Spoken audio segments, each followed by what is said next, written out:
Здравствуйте! В эфире информационный выпуск Амшикшара. И сегодня в выпуске.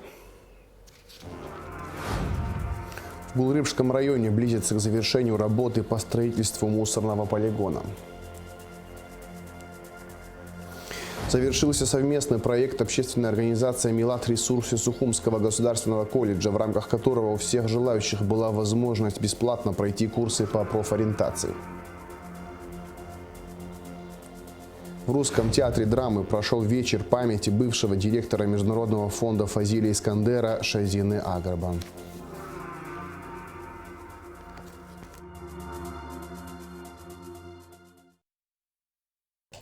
В Гулрыбском районе близится к завершению работы по строительству мусорного полигона. Проект реализуется в рамках инвестпрограммы на 2020-2022 годы. Сроки запуска объекта сдвинулись из-за того, что поставщики вовремя не смогли доставить оборудование мусоросортировочного комплекса. Обо всем подробно в репортаже Алики Трапш.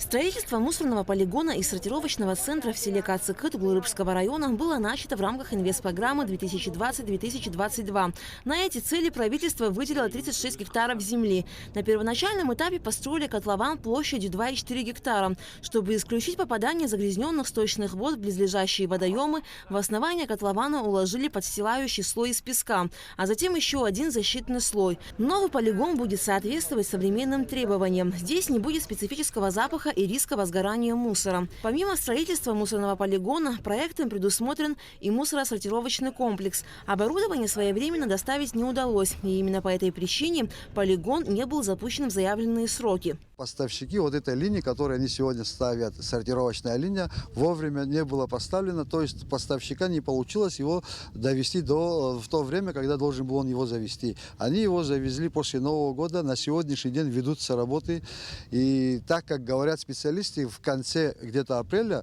будет объект запущен. И вот ждут, вот это как линия заработает, у них котлован готовый. Общая работа начнется в конце апреля. Мусоросортировочный комплекс состоит из линии сортировки твердых бытовых отходов на 12 постов и участков прессования мусора. Сюда будут свозиться твердые бытовые отходы. Они будут сортироваться на вторсырье, то есть выделяться стекло, металл, пластик. Все, что можно переработать. Все остальные органические отходы, которые не подлежат вторичной переработке, будут прессоваться в брикеты и складываться в котлован. Вдоль линии, вот здесь, у нас еще будет стоять прокалыватель с ПЭТ-бутылок с транспортером. Он будет подавать в пресс пластик, картон для того, чтобы упаковывать в куб и уже отсюда отсортированное вывозить. Строители уже приступили к сбору оборудования для мусоросортировочного комплекса. Как только работы будут выполнены, Гулрыбский мусорный полигон запустят.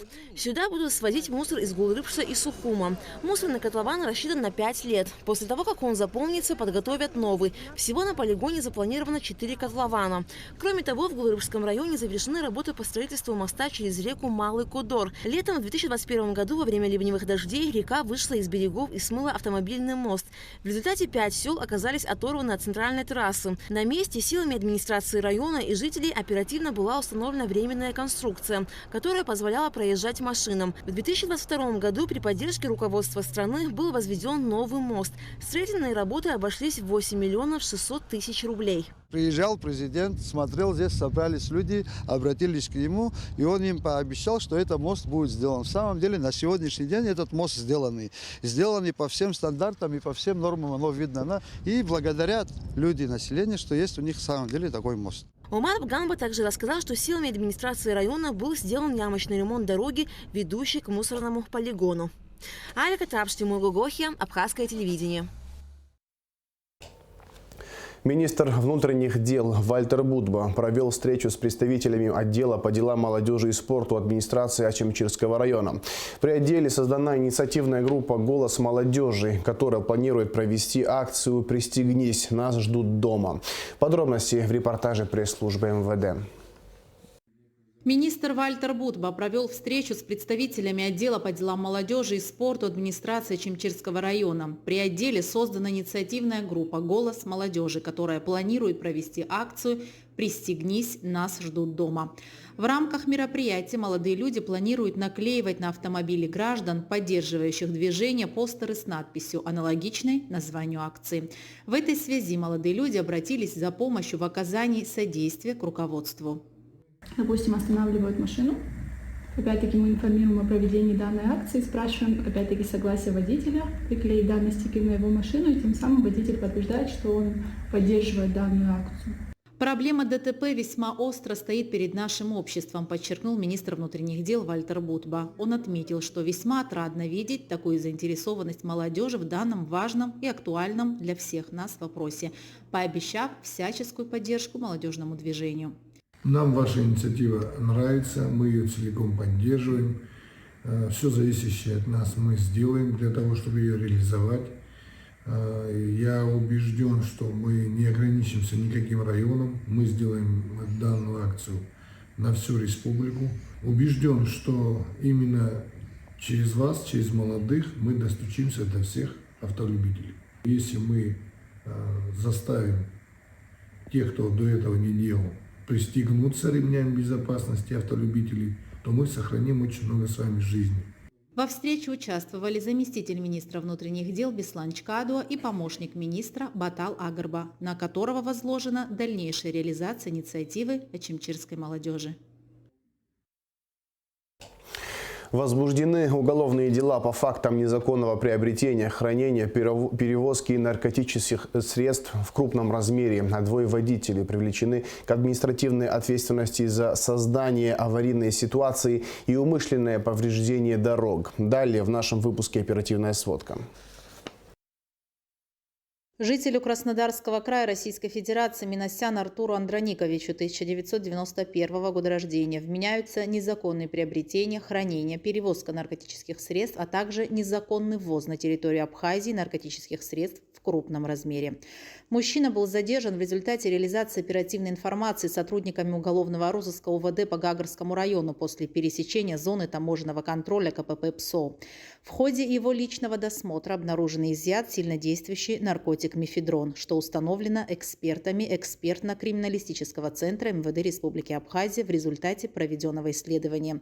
В отношении Артура Минасян по части 2 статьи 223 и части 2 статьи 224 прим. 1 Уголовного кодекса возбуждено уголовное дело.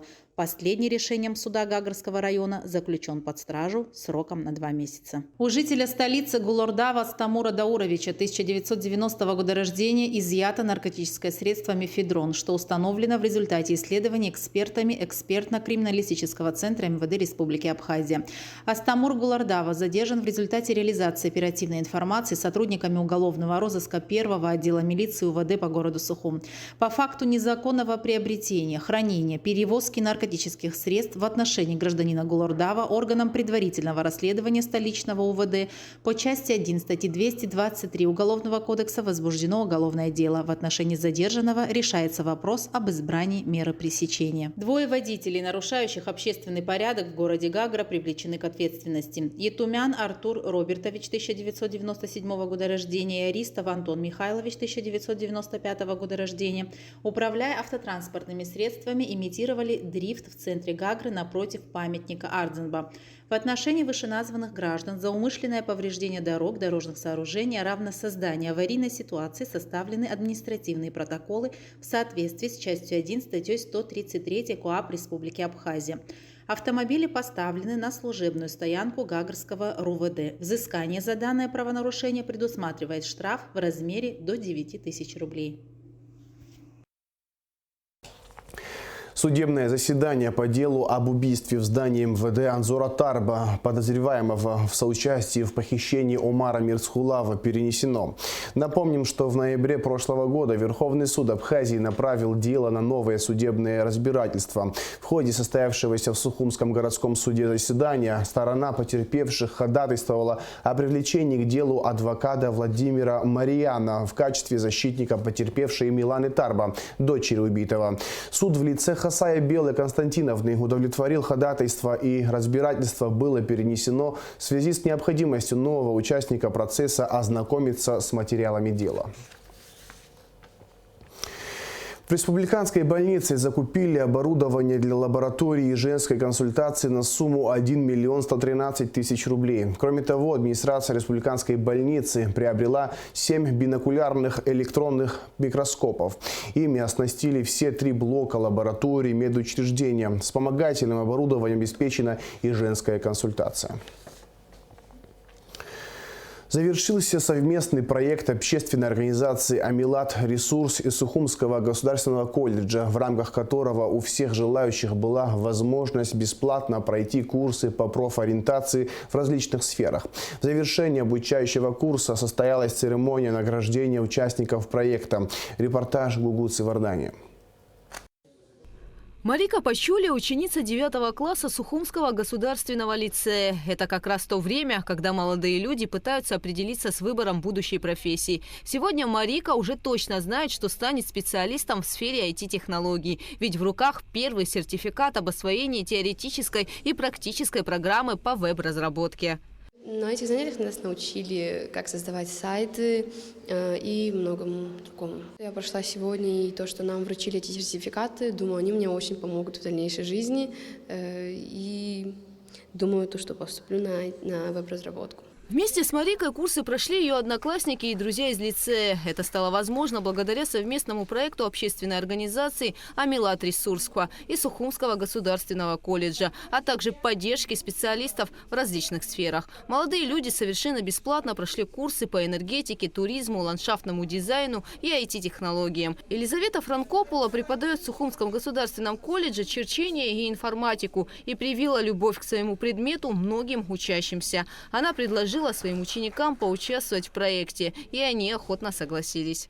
Очень приятно было принять участие, тем более, что можно было приглашать разных ребят.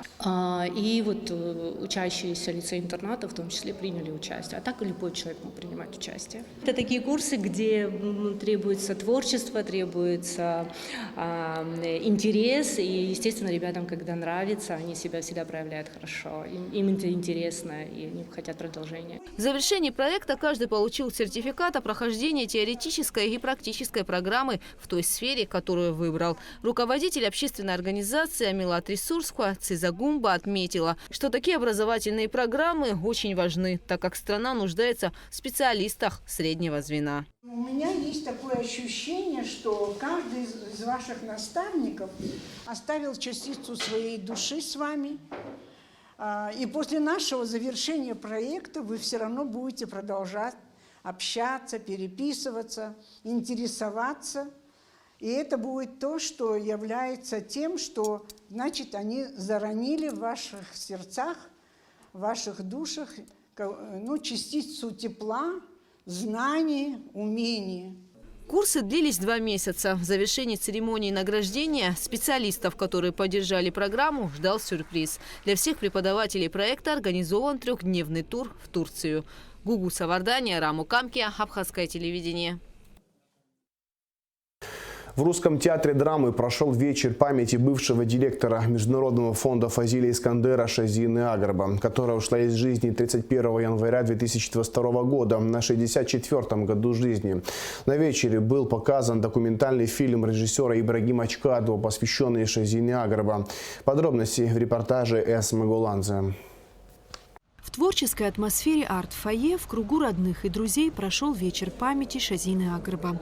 Именно здесь, в Русдраме, последние годы проводился международный фестиваль культуры «Стоянка человека», одним из организаторов которого являлась Шазина Агрба.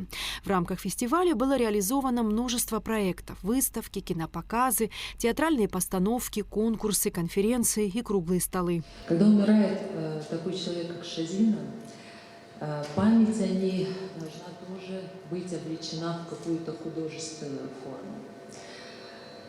И поэтому мы решили сегодня собраться здесь. Это возможность нам, друзьям, коллегам еще раз вспомнить о том, какой она была.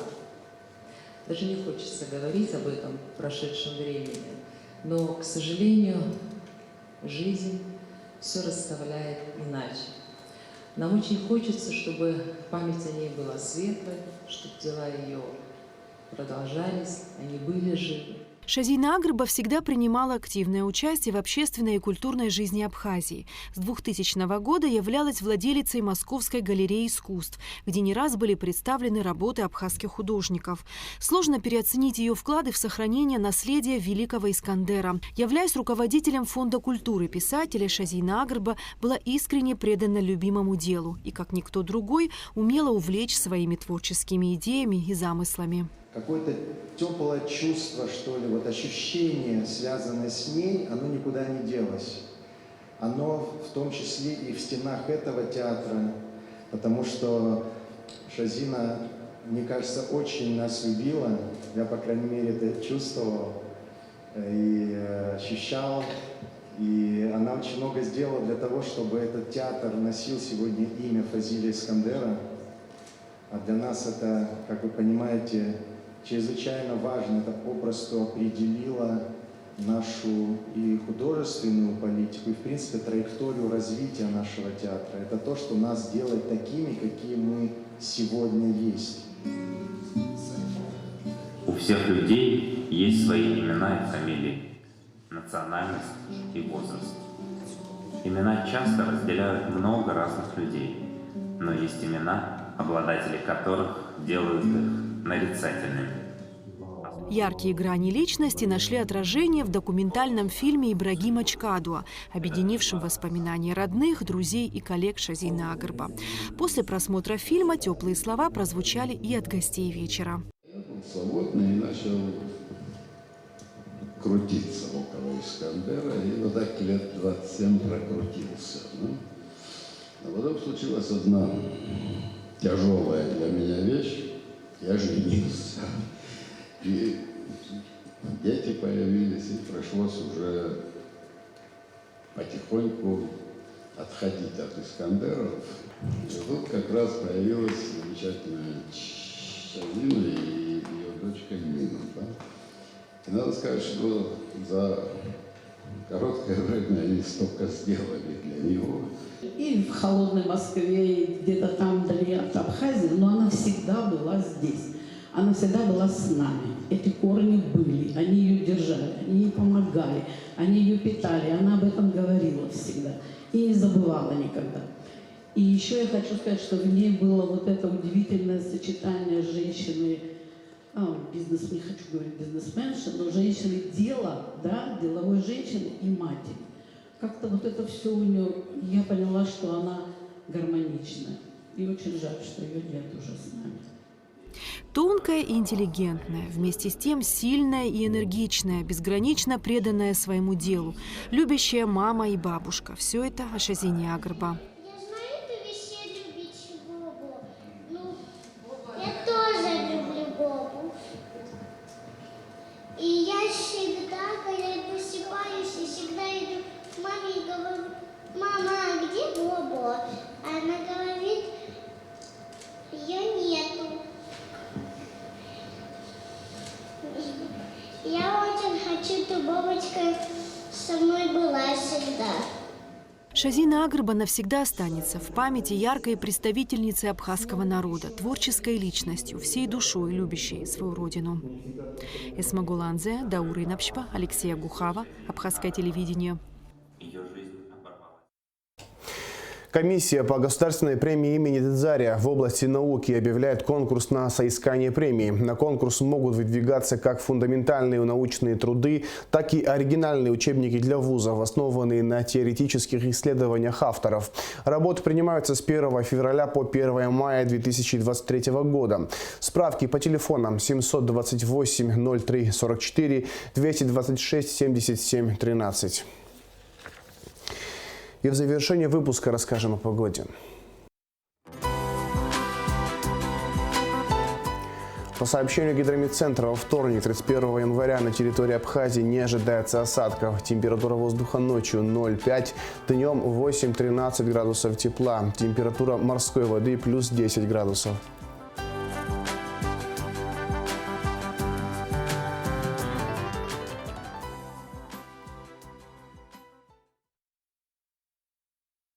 На этом информационный выпуск Амшик Шара подошел к концу. Всего хорошего. До свидания.